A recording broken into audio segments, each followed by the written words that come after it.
સહજાત્મ સ્વરૂપ પરમ ગુરુ કાળચક્ર અને કાળનું માપ. કાળના નાનામાં નાના અવિભાજક ભાગને સમય કહે છે. મંદ ગતિએ એક આકાશ પ્રદેશ ઉપરથી બીજા આકાશ પ્રદેશ ઉપર જતા પરમાણુને જેટલો વખત લાગે તે સમય કહેવાય છે. આંખના પલકારામાં આવા અસંખ્યાત સમય વીતી જાય. 84 લાખ પૂર્વાંગ એટલે એક પૂર્વ, એક પૂર્વ એટલે 70,56,000 કરોડ વર્ષ, અને એક પૂર્વ કોટી એટલે 1 કરોડ પૂર્વ. ભગવાન આદિનાથનું આયુષ્ય 84 લાખ પૂર્વનું હતું. 4 ગાંવ લાંબો, 4 ગાંવ પહોળો અને 4 ગાંવ ઊંડા ખાડામાં તરતના જન્મેલા યુગલિયાના વાળના નાના નાના ટુકડા, જેનો ફરી ટુકડો ન થઈ શકે તેવા બારીક, એવી રીતે દબાવીને ભરવામાં આવે કે તેના ઉપરથી ચક્રવર્તીની સેના ચાલી જાય છતાં એક પણ ટુકડો ખસે નહીં. ઠાંસી ઠાંસીને ભર્યા છે. આ ખાડામાંથી 100 વર્ષે એક ટુકડો કાઢતા ત્યારે તે ખાડો ખાલી થાય ત્યારે એક પલ્યોપમ થાય. આવા 10 કરોડ ગુણ્યા કરોડ પલ્યોપમ ત્યારે એક સાગરોપમ થાય. અથવા તો બીજી વ્યાખ્યા પ્રમાણે દરિયામાંથી એક વર્ષે એક પિયાલો એટલે કે ગ્લાસ પાણી કાઢીએ. આમ પાણી કાઢતા કાઢતા દરિયો ખાલી કરતા જેટલો વખત લાગે તે એક પલ્યોપમ. આ પ્રાથમિક ભૂમિકા બાદ હવે કાળચક્ર વિશે વિચારીએ. કાળચક્રના મુખ્ય 2 ભેદ છે. અવરસર્પિણી એટલે ઉતરતો કાળ, દરેક સારી વસ્તુનું પ્રમાણ ઘટતા ક્રમમાં હોય, અને ઉત્સર્પિણી એટલે ચડતો કાળ, દરેક સારી વસ્તુનું પ્રમાણ ચડતા ક્રમમાં હોય. એકેકા ભેદના 6 આરાઓ છે. અવરસર્પિણી કાળના 6 આરા. પહેલો સુષ્મા સુષ્મા 4 કોડાકોડી સાગરોપમનો સુખ સુખ. બીજો સુષ્મા 3 ક્રોડાકોડી સાગરોપમનો સુખ.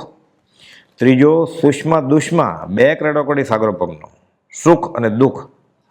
ચોથો દુષ્મા સુષ્મા 1 ક્રોડાકોડી સાગરોપમમાં 42,000 વર્ષ ઓછાનો દુઃખ સુખ. પાંચમો દુષ્મા 21,000 વર્ષનો દુઃખ જ. છઠ્ઠો દુષ્મા દુષ્મા 21,000 વર્ષનો દુઃખ દુઃખ. પ્રથમ 3 આરા યુગલિક કાળ ગણાય છે. જુગલિયા કે યુગલિયા અહીં હોય. આ સમયમાં કલ્પવૃક્ષો આ જુગલિયા મનુષ્યોની જરૂરિયાતો પૂરી પાડે. જોડિયા બાળકો તરીકે જન્મે, જેમાં એક પુરુષ અને એક સ્ત્રી હોય. 49 દિવસનો સંતતિ પાલનનો કાળ પૂરો થતાં માતા પિતાનો દેહ છૂટી જાય અને તેઓ દેવગતિ પામે. ઉત્કૃષ્ટ પુણ્ય અને મંદ કશાય તેથી દેવગતિ, પણ સંયમ ન સંભવે તેથી કર્મો સકામપણે નિર્જરી શકાય નહીં. ભાઈ બહેન તરીકે જન્મેલું જુગલિયાનું જોડું છેલ્લે થોડો કાળ રહેતા પતિ પત્ની થાય. જોકે 3 આરા યુગલિક કાળ, છતાં પહેલાં કરતાં બીજા અને બીજા કરતાં ત્રીજામાં સુખ ઘટતું જાય છે. કેમ કે અવરસર્પિણીમાં નિયમથી બધું પડતું જ હોય છે, વ્યવહારે અને પરમાર્થે. ત્રીજાના છેવાડે કલ્પવૃક્ષોથી બધી જરૂરિયાતો હવે પૂરી ન થાય, એટલે અસી એટલે હથિયાર, મસી એટલે લખાણ, વ્યાપાર અને ખેતી શિલ્પ વગેરેની જરૂરિયાત ઊભી થાય. હવે જોડિયા બાળકો જ જન્મે એવું રહેતું નથી, અને સમાજ વ્યવસ્થાની આવશ્યકતા જણાય છે. પ્રથમ તીર્થંકર થાય છે જે પૂર્વાશ્રમમાં એટલે કે ગૃહસ્થાવાસમાં લોકોને ઘડે, અને ત્યારબાદ સંસાર છોડી પોતે કેવળ જ્ઞાન પામી ધર્મની સ્થાપના કરી તીર્થ પ્રવર્તાવે, પોતે તરે અને અન્યને પણ તારે. ચોથા આરામાં 63 ચલાકા પુરુષો થાય. તેના છેવાડે છેલ્લા 24માં તીર્થંકર થાય છે. અત્યારે વર્તી રહેલો કાળ એ પંચમ કાળ કહેવાય છે. 5મા આરાને પડતો એટલે દુષ્મ કાળ કહે છે. કળિયુગની સંજ્ઞા અન્ય દર્શનમાં પણ કઈ છે તે યથાર્થ જ છે. વળી આ કાળ બધા 5મા આરાની સરખામણીએ ખરાબ છે, એટલે ઊંડાવર્ષપણી કાળ કહે છે. ધીઠ, બિહામણો, દુઃખદાયક કે ત્રાસદાયક એવું. આ કાળનું ભગવાન ઋષભદેવના મુખેથી વર્ણન સાંભળી કેટલાક જીવો વૈરાગ્ય પામી તે જ સમયે સર્વસંગ તજી કરી સાધુ થયા, જેથી આગળ ઉપર આ કાળે આ ક્ષેત્રે અહીં આવવું ન પડે. આ આરાનું માપ 21,000 વર્ષનું ગણાય છે. આ આરાના 3 ભાગ કરતાં દરેક ભાગ 7,000 વર્ષનો થાય. તેમાંથી હજી ફક્ત 2,600 વર્ષ જ થયા છે. તેના 14,000 વર્ષ સુધી એટલે કે 2/3 ભાગના છેડા સુધી જેઓ મહેનત કરે તો ધર્મ આચરણ કરી શકે ખરા. પૂર્વના સંસ્કારે, સત્શ્રદ્ધાના બળે અધ્યાત્મમાં ઉચ્ચતમ સિદ્ધિ હાંસલ કરી શકે. અને સૂર્યપ્રજ્ઞપ્તિ સૂત્રમાં તો ઉલ્લેખ છે કે ભગવાન મહાવીર પટ્ટશિષ્ય એવા ગૌતમને પ્રકાશે છે કે આ 14,000 વર્ષ સુધી એટલે કે આ આરાના 2/3 ભાગના છેડા સુધી જીવ સર્વકર્મથી પણ મુક્ત થઈ શકે છે. છેલ્લે પશ્ચિમે ત્રિભાગે એટલે છેલ્લા 7,000 વર્ષમાં મોક્ષ ન સંભે અને આગળ જતાં ધીરે ધીરે ધર્મની હાનિ થતાં પંચમકાળના અંતે એક દુઃપસહ સાધુ 2004માં છેલ્લા યુગ પુરુષ ફાલ્ગુશ્રી સાધ્વી અને નાગેલ શ્રાવક અને સત્યકી શ્રાવિકા હશે, જેઓ ઇન્દ્રના કહેવાથી છેલ્લે દિવસે સમાધિસ્થ થશે અને બીજે દિવસે છઠ્ઠો આરો શરૂ થશે. છઠ્ઠા આરામાં ધર્મ વિચ્છેદ હશે, એટલે ધર્મ જેવું કંઈ જ નહીં. અસી મસી અને ખેતીનું અસ્તિત્વ ગયું. દિવસે એટલી બધી ગરમી પડશે કે લોકો નદીના કોતરોમાં ભરાઈ રહેશે અને રાત્રે માછલા પકડી નદી કિનારે મૂકી દેશે, જે સૂર્યના તાપથી સુકાઈ જતા રંધાઈ જતા બીજી રાત્રે ખાશે. આ બધા જીવો દુઃખી આયુષ્ય પૂરું કરી નરક અથવા તિર્યની ગતિ પામે. ઉત્તરપેણી કાળનો પ્રથમ આરો અને અવસરપેણી કાળનો છઠ્ઠો આરો એક સરખા જ હોય છે.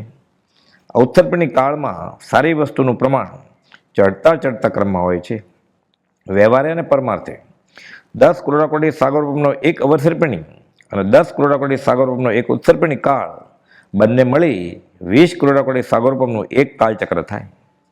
આવા અનંત કાળચક્રથી જીવ ભવોભવમાં ભેમા કરે છે અને હજુ નહીં સમજે, જ્ઞાનીના બોધને નહીં અનુસરે તો ભેમા જ કરશે. અસંખ્યાત પ્રદેશી આત્મા મૂળમાં અનંતવીરીનો ધણી હોય ને, આટલી રખડપટ્ટી છતાં તેનો એકે પ્રદેશ હજુ ઘસાયો પણ નથી. નાશ તો થાય જ નહીં. જીવ નામ પ્રમાણે જીવ્યા જ કરે અને તેથી તો તેને જીવ કહેવાય છે. મૂળમાં છે સત, પણ અસત વાસના લઈને અસત ગુરુને ભજીને અસત ધર્મને અસત દેવને આરાધી જીવ જન્મ મરણ કરતો રહ્યો છે, કરે છે અને હજુ નહીં સમજે તો કરતો જ રહેશે. હવે બીજું કાંઈ શોધમાં શાણા, ખરા સત્પુરુષને શોધી ચરણ કમળમાં બધા ભાવો સમર્પી પામી લે બોધી. અહીં તો સત્પુરુષને શોધવાની એ મહેનત પણ હવે કરવાની નથી. પૂજ્ય પ્રભુશ્રીજીએ ઝવેરીએ હીરો ઓળખી આપણને આપ્યો છે, પરમ કૌદોને વળગાડ્યા છે.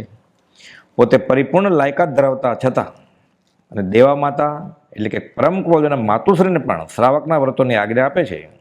એવા આ ભગવાનની માતાના ગુરુ પણ ગુરુ થતા નથી. એ સદગુરુ ગુરુ ભગવાન એવા પરમ કૌદોને જ બતાવે છે.